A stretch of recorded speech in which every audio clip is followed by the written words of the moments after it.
30 जून 2017 को प्रधानमंत्री जी आते हैं और रात को 8 बजे जीएसटी लगाते हैं और 1 जुलाई से जीएसटी लग जाता है। और फिर प्रधानमंत्री नरेंद्र मोदी जीएसटी के फायदे बताते हैं कि मिडिल क्लास इससे बहुत आगे चला जाएगा, मिडिल क्लास लोग बहुत ऊपर चले जाएंगे।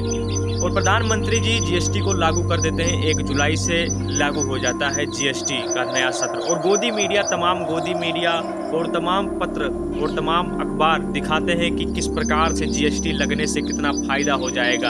अमूल के दूध, कितने दूध के पैकेट सब सस्ते हो जाएंगे। उसके बाद 8 साल जब बीत जाते हैं लोगों को टैक्स भरते भरते, जब सरकार को ये एहसास हुआ कि जीएसटी लगाने से मिडिल क्लास के ऊपर और ज़्यादा बोझ पड़ गया है, मिडिल क्लास धीरे धीरे अपाहिज होता जा रहा है, तब 8 साल बाद मोदी जी को याद आता है।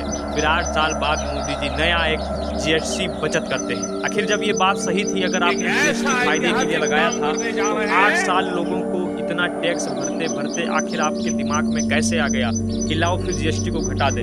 जब जीएसटी लगा था 8 साल पहले, तब यही गोदी मीडिया थी जो जीएसटी के फायदे गिना रही थी।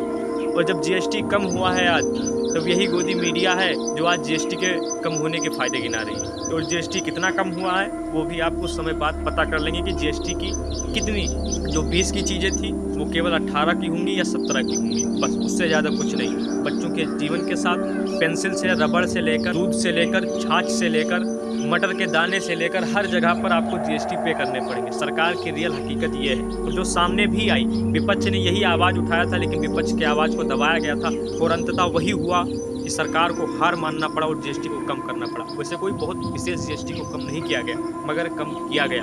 अगर ये सही था प्रक्रिया, तो फिर 8 साल पहले लगाने का मतलब क्या था? मिडिल क्लास को बर्बाद करना।